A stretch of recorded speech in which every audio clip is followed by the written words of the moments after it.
jer nisam uvijek siguran da je ono što je moj interes da će zadovoljiti potrebe ljudi. I dosta sam razmišljao ovih dana dok sam brao grožđe, šta da pričam ove subote. I razmišljao sam o težini posla, o borbi za život, o ekonomskoj situaciji, finansijskoj, kada sam odlazio da prodajem, o svemu tome. I sve to se moglo svesti pod jednu temu ili pod jednu želju, pa čak i molitvu, koju svaki put kada izgovaramo Oče naš, možemo da ponovimo. A to je želja svih onih ljudi koji su, kao što apostol kaže, okusili kako je dobar Gospod, da dođe njegovo carstvo. I razmišljao sam tako, noseći gajbe kroz redove, ako je Hristos propovijedao o carstvu nebeskom, onda je to važna tema. I onda je to nešto što i nama danas treba, bez obzira u kojim oblicima ljudskih carstava i ljudskih udruživanja mi živimo. U bilo kojoj od lokacija. Da li živimo ovdje u Makedoniji, gdje ćemo veoma često, kada sam i ove sedmice pričao s nekim ljudima, dakle, znate, to je mnogo ljudi se žale, da mladi odlaze iz ovog grada, ono što sam mogao da vidim, da se mnoge radnje zatvaraju, u kojima sam ranije, kada sam dolazio, kupovao, sada kad dođem, to je sve zatvoreno i prazno. Dolazi neki drugi, dakle, postoji ta globalna migracija negdje prema sjeveru, sa ovih prostora, jel tako, odlaze tamo, a onda sa nekih drugih, gdje je, nećete vjerovati, teža situacija nego i kod nas. Od tamo dolaze ljudi da rade ovdje. I neki od njih kažu da kada dođu u ove naše krajeve i ovdje rade 3-4 godine, oni zarade dovoljno da se vrate tamo u svoju zemlju i da kupe kuću. I onda možete vidjeti koja je to razlika u cijenama i u ekonomiji. Sa druge strane, istog ovog ljeta, prije nego što sam otišao na ovaj sastanak u Ameriku, jedan rođak moj me je pozvao, mi smo trebali da se vidimo tamo na tom sastanku, onda je rekao da ne dolazi i rekao je, hajde da ti dođeš kod nas. I imao sam priliku da posjetim u mom skromnom iskustvu definitivno jedno područje, mogu reći slobodno jednu zemlju, dakle to je jedna od Sjedinjenih Američkih Država koja je možda najrazvijenija, a ako ne najrazvijenija, onda najuticajnija za cijeli svijet. To je Kalifornija. U toj zemlji svi ste na neki način povezani zato što se tamo proizvode filmovi koje gledamo i što se tamo proizvode telefoni koje koristimo, dakle na dva kraja i to te zemlje, i to daje veliki unos, jel tako, novca i sredstava i ljudi i uticaja i svega. I zaista je jedna od možda najrazvijenijih područja, ne samo zbog toga, isto je tako i najraznovrsnija. Imate na jednoj strani more, na drugoj planine i oni koji su tamo, koji žive, kažu da idu da se skijaju veoma slabo obučeni. Dakle, ne trebaju uopšte one velike debele bunde i skafandere, jer je takva klima. Imate pustinju, a imate ogromne plantaže koje ne možete okom da vidite, imate mnogo životinja i raznih kultura. Čini se što god posadite tamo nikne, tamo su nekada odlazili da tragaju za zlatom, da kopaju, danas slično funkcionišu i vrlo lako se obogate, ali sa druge strane, znate šta je slično i isto? I tamo ljudi se razboljevaju, i tamo ljudi umiru, i tamo je život ograničen, bez obzira na sve. I zbog toga ova ideja o Božjem carstvu, o nebeskom carstvu, smatram da je važna i vrijedna našeg razmatranja. I evo kroz tih 7 Hristovih priča, koje su zapisane u Evanđelju po Mateju 13. poglavlju, ja želim da izvučem 7 kratkih poruka. Svaka od ovih priča može biti propovijed za sebe, ali ja sam želio da iz svake od njih izvučemo samo po jednu temu i da je sklopimo u jedan u jedan sistem i da vidimo tu jednu zajedničku nit i poruku koju je Hristos pronio kroz ove ilustracije, kroz ove parabole. I možda prije nego što krenemo da čitamo ove priče, samo da se podsjetimo šta je to Carstvo nebesko ili kako, bar nekoliko aspekata, nekoliko elemenata, zato što je ovo prilično kompleksna i složena tema ili koncept kojeg nalazimo u Novom Zavjetu, ali isto tako ima svoje korijene u Starom Zavjetu. I kada čitamo Hristos ili prije njega Jovan Krstitelj, pa onda Hristos i njegovi učenici u Evanđelju po Mateju propovijedaju, imaju istu poruku. To je zanimljivo. Možda bi nama bila dosadna ta propovijed. Zamislite da dođe jedne subote Jovan Krstitelj i on kaže: pokajte se jer se približi Carstvo nebesko. I sljedeće subote dođe Hristos i vi se da očekujete da čujete. I on opet kaže: pokajte se jer se približi Carstvo nebesko. I onda Hristos okupi svojih 12 učenika i kaže im: idite i propovijedajte. I sljedeće subote kad budete u crkvi u Kavadarcima, znate šta ćete propovijedati? Pokajte se jer se približi Carstvo nebesko. To je bila tema koju je propovijedao Jovan, koju je propovijedao Hristos i koju je propovijedao Isusovi učenici. I oni su trebali da kažu ljudima koji su kao i mi mučili se od teških poslova, od oskudice, mučili se pod jednim drugačijim oblikom okupacije.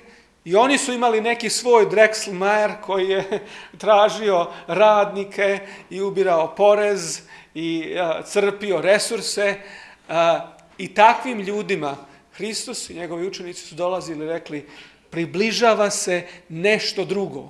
Postoji nešto više od onih običnih života koje vi vodite. Postoji nada da se nešto može promijeniti. I kada su Hrista pitali neki kada će doći to carstvo ili šta će da se desi, i on je rekao kada je on tu, da je carstvo stiglo. I na jedan poseban način mi možemo zaključiti da Evanđelje kaže da je Hristovo prisustvo već ostvarenje i započinjanje tog nebeskog carstva. I zato i mi danas, prihvatanjem Hrista u svoj život, mi možemo početi da živimo u tom carstvu. Iako živimo u jednom drugom svijetu, u drugim okolnostima. Ali kada je učio svoje učenike, on im je rekao da se mole, je li tako, kao što sam naslovio ovu propoved, da se mole da dođe, da se to carstvo ostvari u punini. I Hristos je govorio: ja sada jedem ovdje sa vama i praznujem, ali tek ću u carstvu nebeskom ostvariti ovo potpuno zajedništvo, jer tako kaže, neću ponovo piti dok se carstvo ne uspostavi. Kada se govori o nama, evanđelista Luka je neke zanimljive tekstove rekao. Rekao je da je carstvo nebesko duhovne prirode. I kada su ga pitali, pa dobro, kad već, on je Isus rekao: carstvo Božje neće doći da se vidi. I to neki uzimaju i propovijedaju da se carstvo treba uspostaviti na ovoj zemlji, neka vrsta duhovnog carstva ili neka vrsta dominacije određene religije ili crkve. Međutim, sljedeći stih je još bolje to objasnio šta je Hristos htio da kaže kada je rekao: carstvo Božje treba da zaživi u nama, u vama. Iako ono još nije u svojoj potpunosti obuhvatilo cijeli svijet. Iako, vidjet ćemo, ono ima svoje probleme, pa čak i svoje protivnike. I evo, ukratko ćemo protrčati zajedno kroz ovih 7 Hristovih priča i svaki od njih izvući po jednu misao. Prva priča je u samoj strukturi ovih priča malo izdvojena. Druge priče počinju tako što kaže: jer je carstvo nebesko kao, dok ovoj priči evanđelista Matej daje drugačiji uvod i kaže: počne im pričati u pričama mnogo, i onda reče, tu priču dobro poznatu i često propovijedanu o sijaču. I ja ću danas voljeti da bude malo više biblijskog teksta od mojih riječi. Mi veoma često, neki od nas propovednika kada govorimo, kaže, evo, nemam sad vremena da čitam cijeli biblijski tekst, i onda on govori 40 minuta. Za to ima vremena, za svoje riječi ima vremena, a za biblijski tekst nema. Razmišljao sam dugo, ako je Hristos dao da se zapišu njegove priče, on, čini se, nije smatrao da postoji neko posebno tumačenje. Već ovi tekstovi već su sami govore dosta. I na kraju krajeva izgovorene su tako, zapisane su na takav način da mogu progovoriti tvojoj i mojoj specifičnoj situaciji, da se svako nađe u njoj. I tekst kaže, gle, iziđe sijač da sije. I kad sijaše, jedna zrna padoše kraj puta i dođeše ptice i pozobaše ih. To podsjeća na onu priču kada su se djeca izgubila, znate, i kada kaže, pa kako ćemo naći put do kuće, pa tako što ćemo bacati ona zrna, a onda u ekranizovanim oblicima te priče jedna ptica ide iza i kljuca ona zrna, tako da oni ne znaju da se vrate nazad, jer su pojeli oznake puta. Tako i ovdje, zrna koja su pala kraj puta, ptice su pozobale.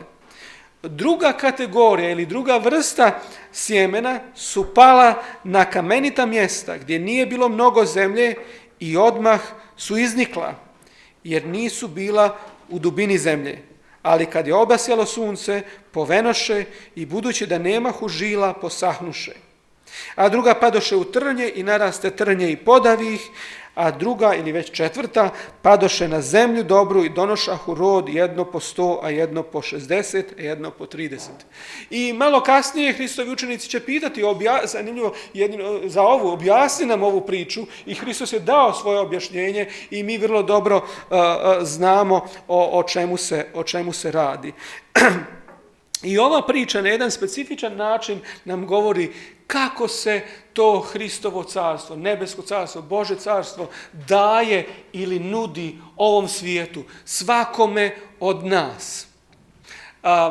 Isak i ja smo ove sedmice jednom čekali Mariju i Rahelu, negdje su nešto kupovali, i onda on iz neba pa u rebra, što kažu, odjednom pita, pa kako, tata, nije u redu da neki ljudi ne znaju za Isusa, samo zato što su se rodili negdje tako drugo.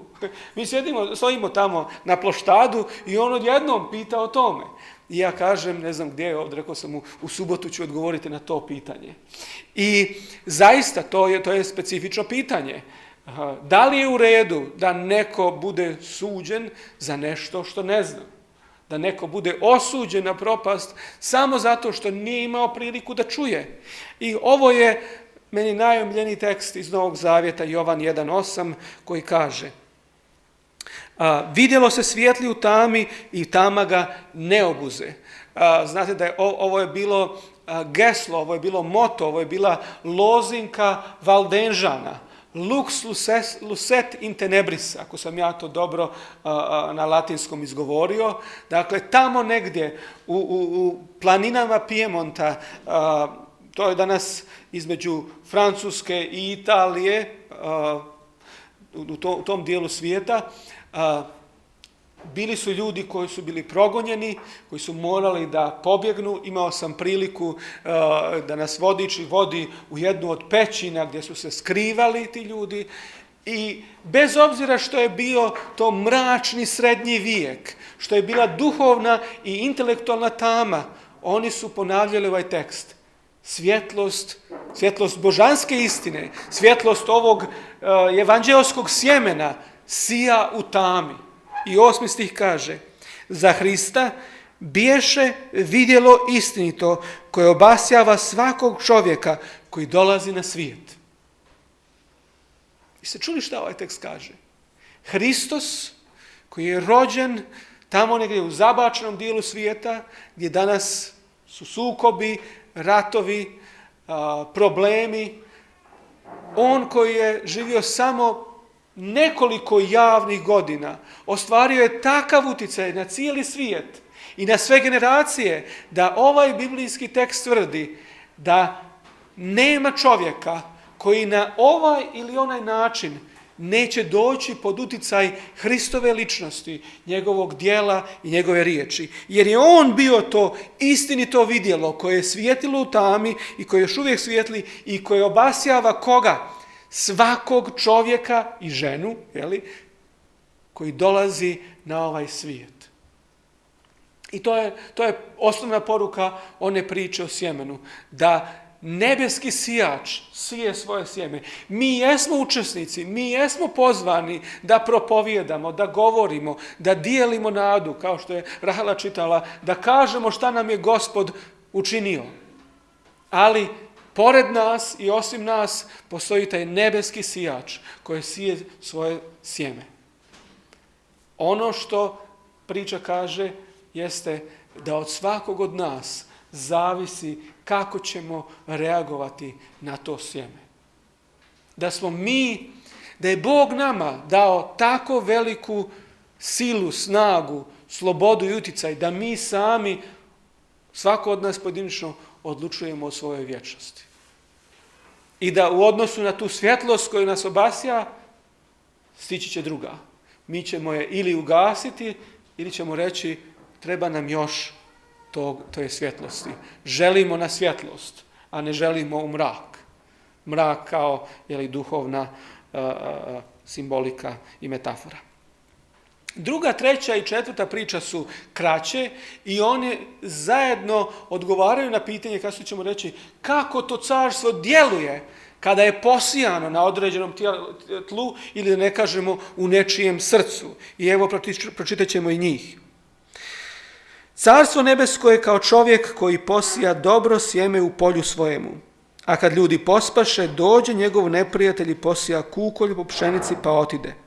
A kad niče usjev i rod donese, onda se pokaza kukolj.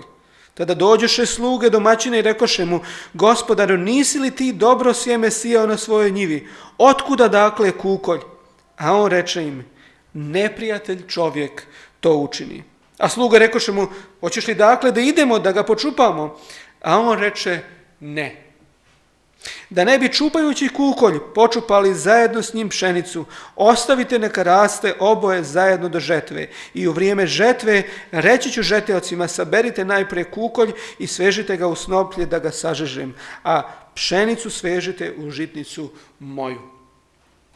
Mislim da trebamo češće pročitati sami sebi ovo pitanje i ovaj Hristov odgovor. Kada vidimo nešto što nam ne štima, kada vidimo nešto što nam liči na kukolj i onda trebamo kleknuti i moliti, reći, Bože, ja vidim i ja bi da to čupam, šta ti kažeš? A Isus kaže, ne, to nije tvoj posao. Zato što nešto nam izgleda kao kukolj, a ne mora biti, pogotovo ako nismo stručni. Jel? I kad odemo na njivu i neki od nas koji žive u stanovima, u zgradama, koji ne mogu ni da razaberu šta je šta, vrlo lako će počupati ono što ne treba da se čupa. Dalje kaže, carstvo nebesko kao zrno gorušičino, koje uzme čovjek i posije na njivi svojoj, koje je istina najmanje od sviju sjemena, ali kad uzraste, veće je od svega povrća i bude drvo, da ptice nebeske dolaze i sjedaju na njegovim granama. Carstvo nebesko kao kvasac koji uzme žena i metne u 3 kopanje brašna dok sve ne uskisne.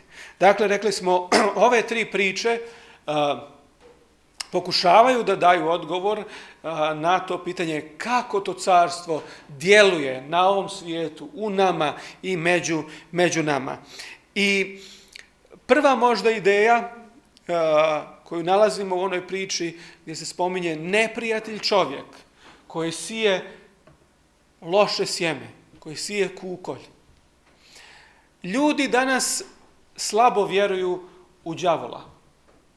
Da on postoji i da je on uzurpator i da je on inicijator svega zla koje postoji na ovoj zemlji. Kako ljudi u vašem okruženju, šta kažu kada se nekome nešto loše desi? Koga optužuju? Kada nastrada dobar čovjek, neće ni Bog što ne valja. I tako slične, različite rečenice ljudi daju. Ja nisam čuo da neko psuje đavola.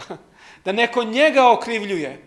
To je zbog toga što on ima fantastičnu taktiku da se sakrije i da druge gurne naprijed. Filmska industrija ima dva načina kako prikazuje zlo. Kroz često utilovljenje nekih vragova i đavola. Prvi je, zlo je nepobjedivo.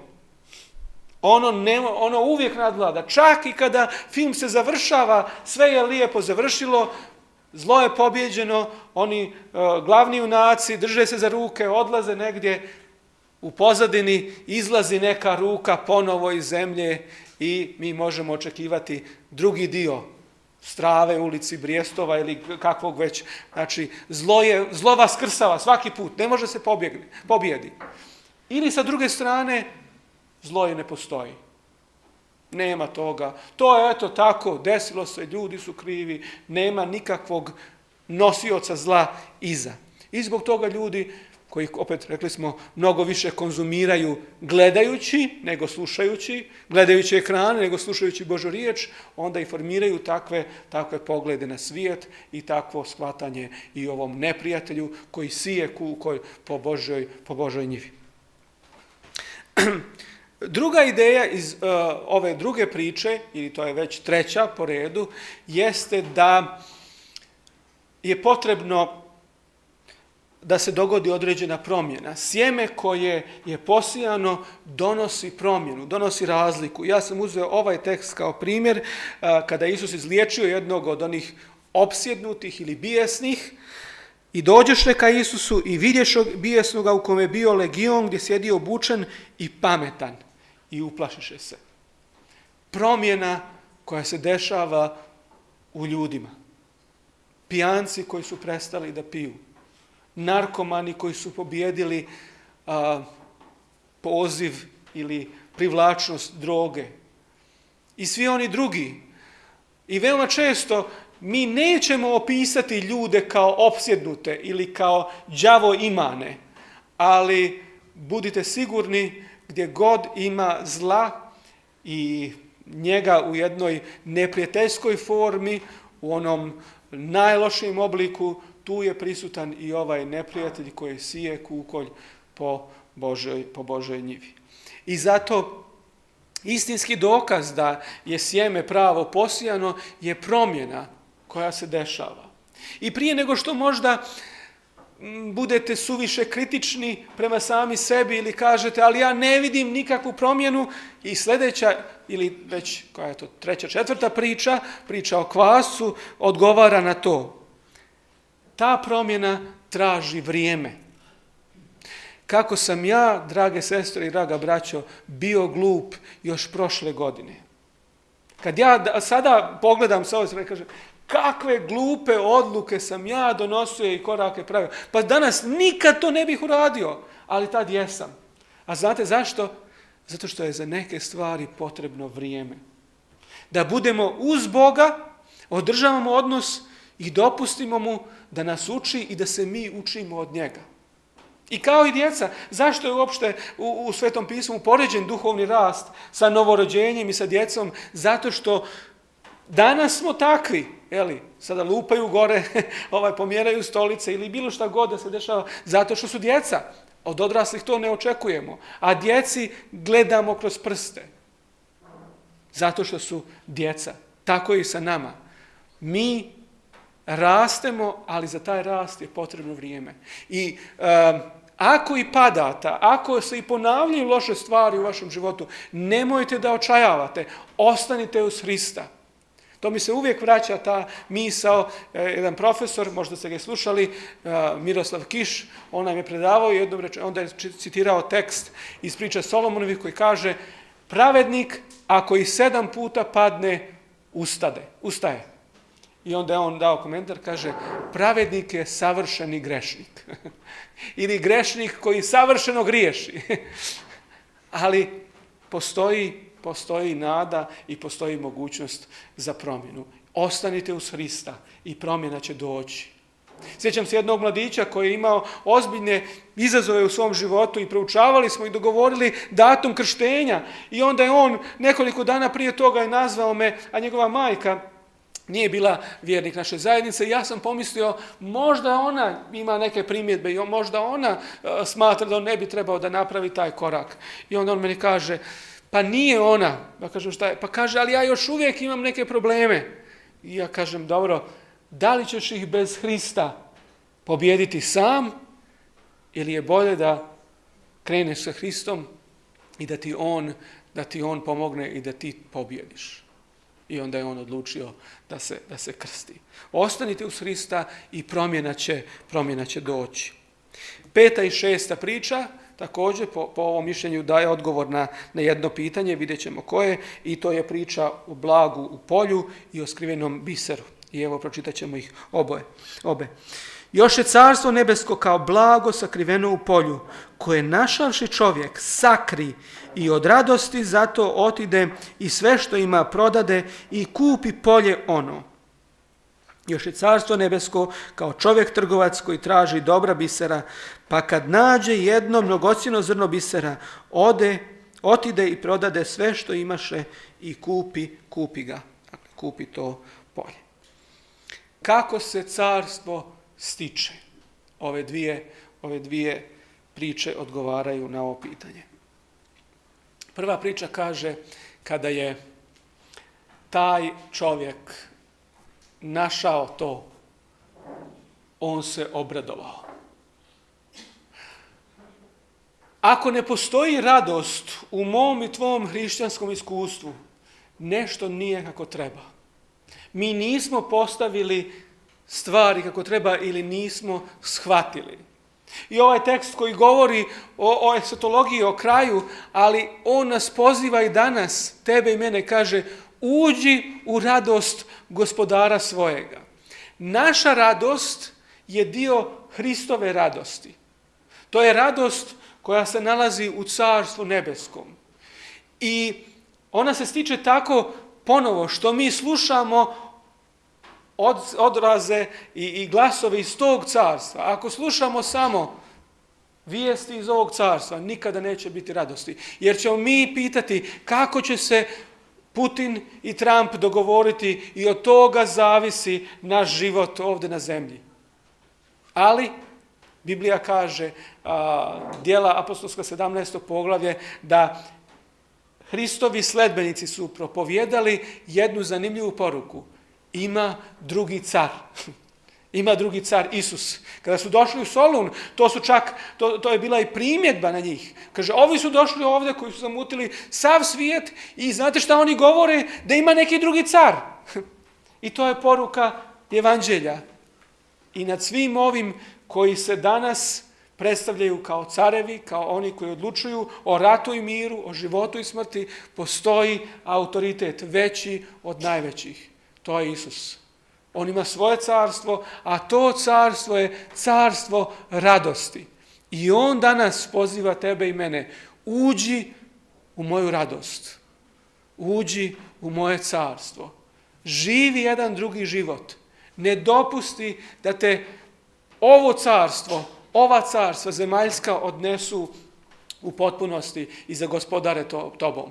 Moguće je živjeti ovaj život, ali u jednom drugom carstvu. I 6. priča govori o izboru koji je napravio taj čovjek. Kada je pronašao na toj njivi tu veliku vrijednost, otišao je i dao sve.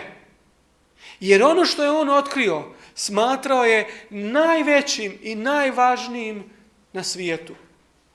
I ova priča nam govori o jasnim vrijednostima. Šta je zaista vrijedno u životu? Šta je zaista vrijedno? I dok imamo nekih 20, 30, nekako, bar je to moje iskustvo bilo, ne uspijevam da vidim. Svašta drugo sam mislio da je vrijedno. Ali sada, kako prilazimo nekim zrelijim i starijim godinama, onda shvatamo šta su prave vrijednosti. Ili bar shvatamo šta nisu. Da to nije imati ovo, da to nije otići tamo, da to nije biti to, već da je vrijednost u nečemu drugom. Kada apostol Petar propovijeda onim okupim ljudima, on kaže, nažalost, vi ste napravili pogrešnu trampu.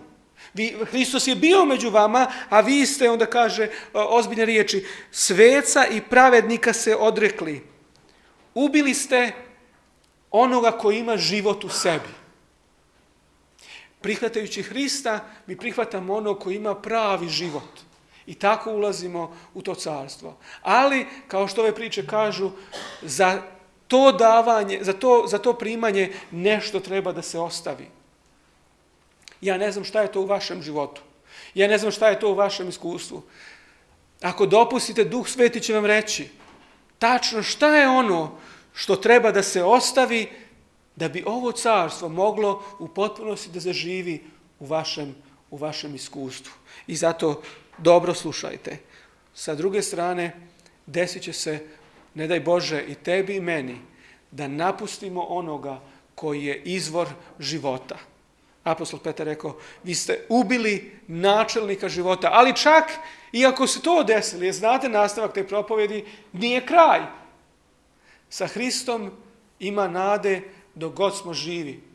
Možda očajavate za nekim ko živi loš život, ko radi pogrešne stvari, neko ko donosi stalno pogrešne odluke, neko ko zna, a odbacuje Hrista i njegove vrijednosti. Nemojte da prestajete da se molite za takve osobe. I pustite i čekajte neka Duh Sveti radi na njemu.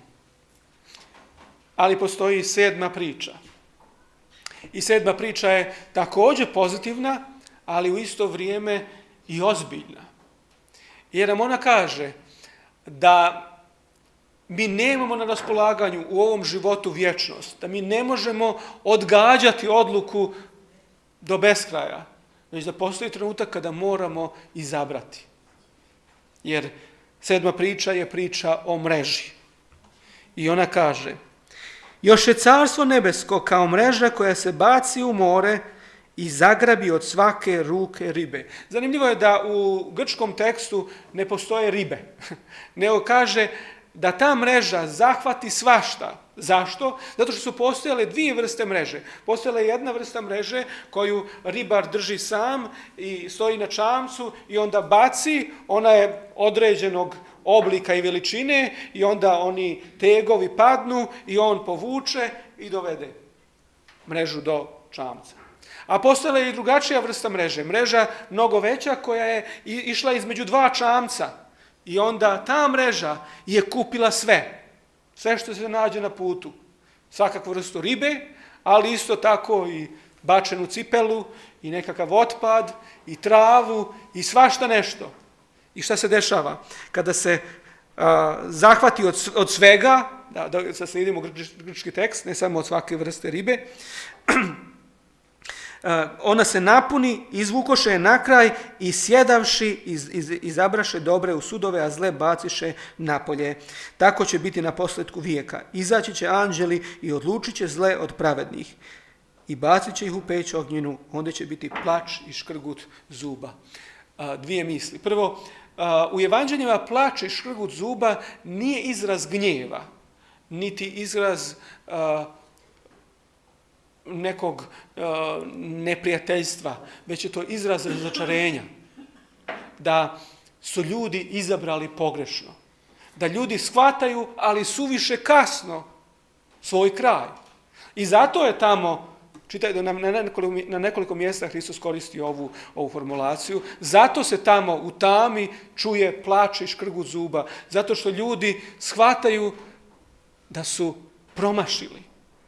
Da su živjeli cijeli život znajući da postoji Hristos, načelnik života i da postoje njegove vrijednosti koje su im bile poznate po Isakovim riječima od djetinjstva, ali da su ih napustili. I da sada, kada dolazi kraj, da su oni svjesni da moraju napraviti promjenu, a možda nisu to uradili.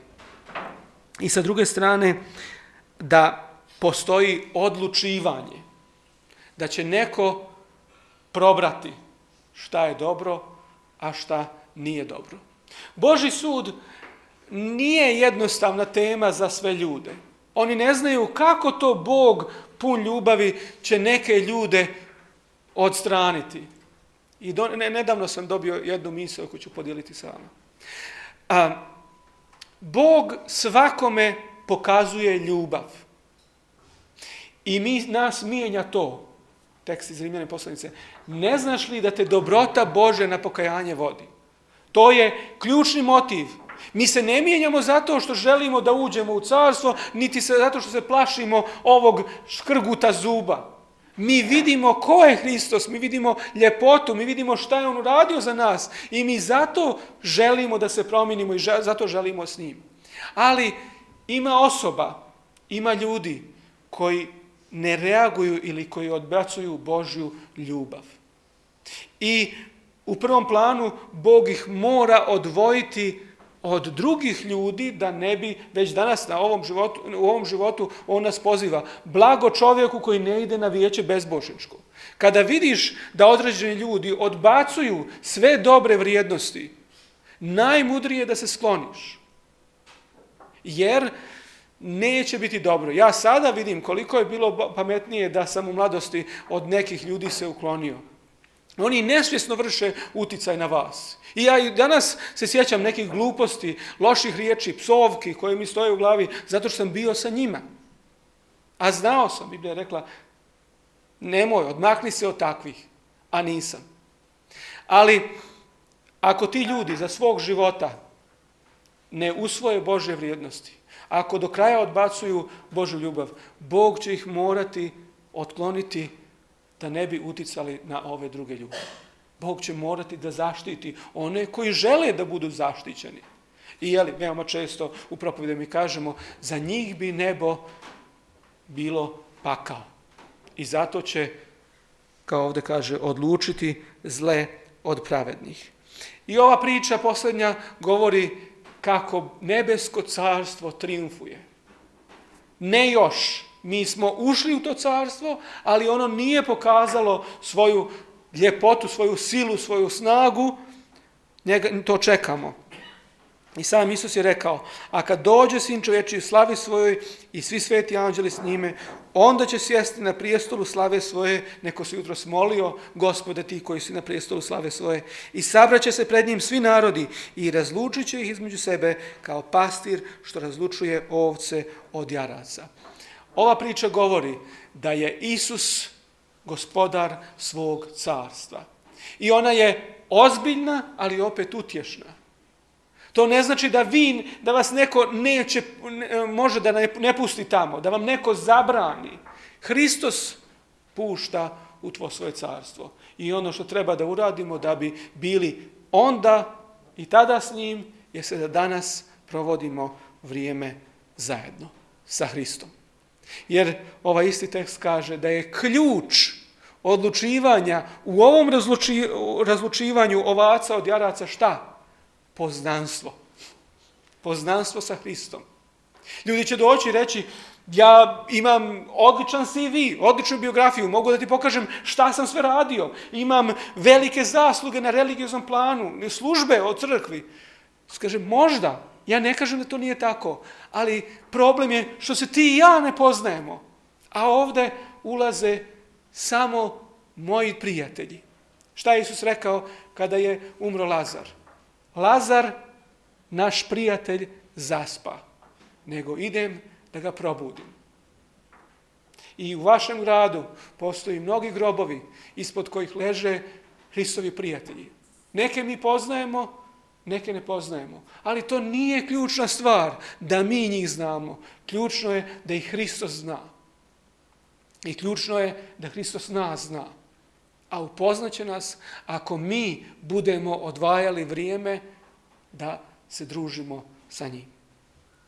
I evo na kraju da sumiramo ovih 7 poruka. Ulaz u nebesko carstvo je omogućen svima. Niko neće ni imati izgovor, niti moći da se požali, ja nisam znao. Jer ono što je trebao da zna, Bog će mu objaviti. Hristos je vidjelo istinito koje obasjava svakog čovjeka koji dolazi na ovaj svijet. Ja ne znam kako on to čini, ali znam da on to čini. I u tom poslu on kaže, možeš da mi se pridružiš. I ja mogu imati blagoslova od toga, a mogu da nemam. Neće to ovisiti o mom učešću. Ja mogu samo da profitiram od toga. Međutim, problem je što postoji neko ko sprečava ljudima ulazak u ovo nebesko carstvo. On im konstantno i stalno prikazuje kako postoji drugi car, ali u ovom slučaju ne Isus. I druga carstva. Carstvo zabave, carstvo uživanja, carstvo poroka. I ono je danas maksimalno reklamirano. Sve ono čega smo se nekad stidjeli, danas je glavno prezentovano kao nešto najbolje. I mladi ljudi, čuvajte svoje umove.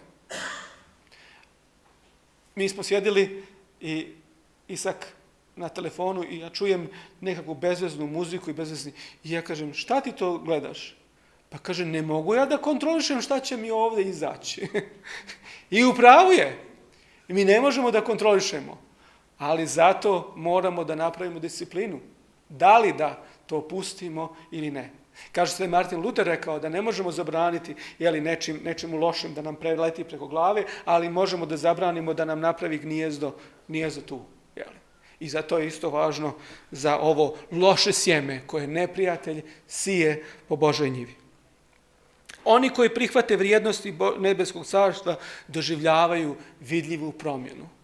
To su drugi ljudi, to su drugačiji ljudi, to su pozitivniji ljudi, to su ljudi nade. To su ljudi koji imaju nešto, ne zato što su oni posebni, već zato što poznaju nekoga ko je poseban. Ali oni su svjesni da ta promjena zahtijeva vrijeme i oni su u procesu, kao što kaže tamo under construction. Ovdje se još uvijek radi na meni, prihvati me takvog. Ja sam krenuo u pravom pravcu, ali još uvijek Bog na meni ima mnogo toga da popravi. Ta promjena zahtijeva vrijeme, ali zahtijeva i potpunu predaju. Da mi vidimo da je Hristos zaista najvažniji i najvredniji što nam ovaj život može da da. I to mora biti tvoja odluka, to ne može biti moja. I onda to donosi radost. To je jedan život koji često mnogim hrišćanima nije poznat.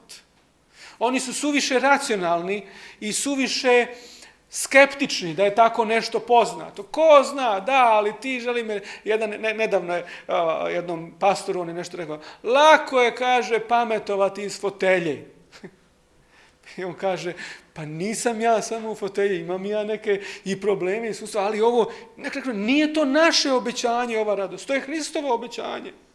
Ne morate vjerovati meni, vjerujte Bogu. I iskusite, vidite da li je to tako ili nije. I na kraju, Isus ima potpunu kontrolu nad svojim carstvom. I da bi ušli u njega, moramo poznavati Isusa. To je onaj dio do nas. I tu se vidi koliko sam ja ozbiljan ili nisam. Koliko sam usmjeren i fokusiran ili ne. Završavam. Ja sam ove sedmice postojao, bio, živio, a da vi niste neki ni znali za to. Isto je i sa vama. Ovo će biti malo apstraktno, ali time zaključujem jednu misao. Postoji mnoštvo ljudi po ovom svijetu kojih mi i ne znamo da postoje, a oni sada u ovom trenutku nešto rade, žive, kreću se. I tek onog trenutka kada se mi susretnemo i kada smo mi svjesni da oni postoje, čak i ako nisu blizu, ako komuniciramo sa njima kroz sredstva komuniciranja, mi ćemo postati svjesni njihove realnosti. A ako odlučimo da prekinemo svaku komunikaciju, oni će postojati, ali za nas njih neće biti. Isto je tako sa Bogom. Tako neki ljudi žive ovaj život kao da Boga nema. I oni će se uvjeravati i zaista za njih neće biti, jer su oni odlučili da njega ne bude, jer ne komuniciraju.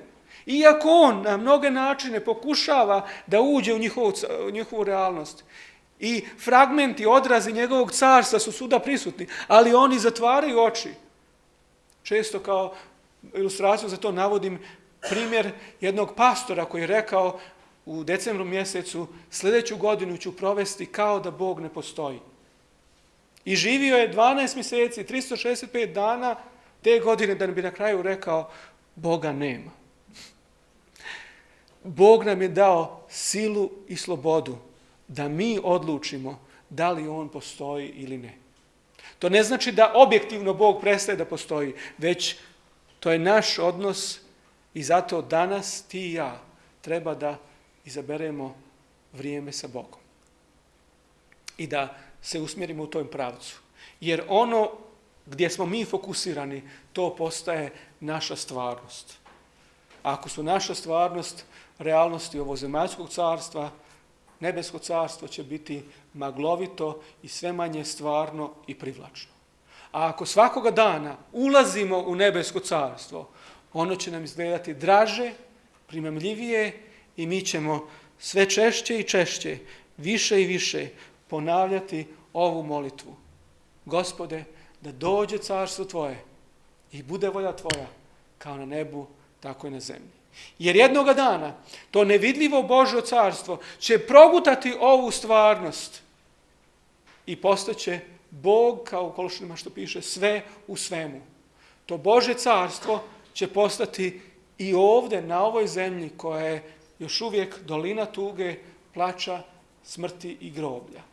A Bog želi da promijeni tu stvarnost. Od nas, od tebe i mene, zavisi hoćemo li biti dio te njegove velike priče. Zato donesimo mudru odluku.